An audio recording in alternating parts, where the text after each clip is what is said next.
Okay, so yung next na topic natin ay tatawagin natin siyang topic, arithmetic. Okay?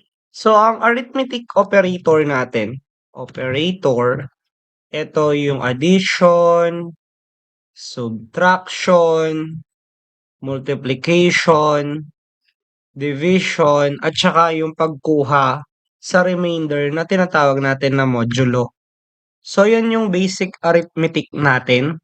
So, yan yung gagamitin natin sa program na ito. Since we already talk about yung structure ng Java program, we also discuss yung variable, and we also discuss kung ano yung mismong data types. Okay? So, paano nga ba yung gagawin natin? So, magde-declare ako ng dalawang variable na may data type na integer kasi whole number lang naman yung i-accept natin. So, ang data type will be int at ang variable ko ay a at mag-a-assign akong value sa kanya na 10. Then, yung isa kong variable will be int din, pero ang variable name niya ay b.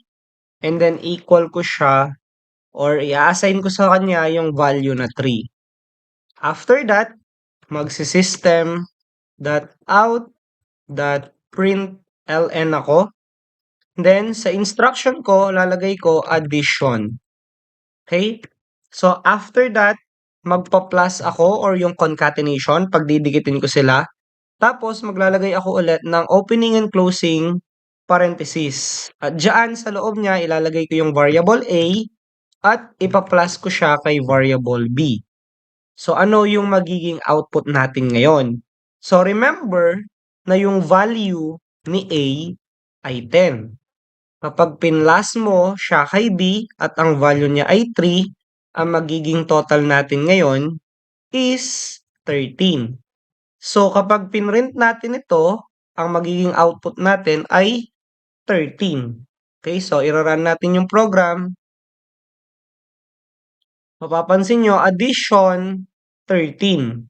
So, magkadikit siya. Magkadikit yung addition at 13 para maiwasan natin yon.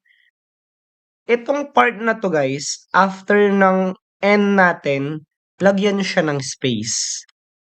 I-run nyo yung program, mapapansin nyo nakahiwalay na yung 13 natin. Okay, so for clarity ng reading natin, lalagyan ko siya ng colon. Para kapag rinan natin siya, mas makikita natin na mas maayos yung instruction at saka yung mismong number natin. Okay? So ngayon, ang gagawin ko, kakopy ko siya, paste, papalitan ko siya ng subtraction. Pag rinan natin yung program, addition, so ang next part na gagawin natin ay papalitan natin to ng subtraction. Okay? So after that, run natin. Papansin nyo, ang subtraction natin ay 7. Bakit? Mangyayari ngayon dito ay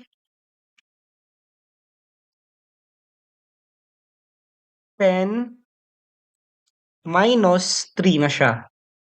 So, 7 na yung magiging output natin. Okay, so ira-run ko siya ulit. Kakopy ko siya. Gagawin ko siyang multiplication. Since multiplication yan, papalitan ko siya ng asterisk or yung multiplication na operator natin. Then, copy. Papalitan ko naman siya ng division. Pati itong instruction, papalitan natin ng division. Then, eto naman, yung remainder. Then, papalitan lang natin siya ng modulo. Okay?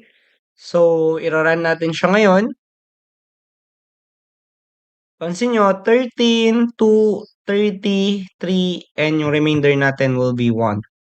So, ganun lang yung paggamit sa arithmetic operator natin. Kung paano tayo nag-add, paano tayo nagsusubtract, multiplication sa mismong programming. So, mag-a-add ka, mag-subtract, multiplication, division, and remainder.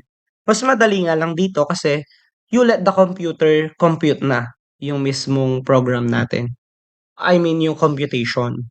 So yan yung example of arithmetic operators na meron tayo dito sa Java programming.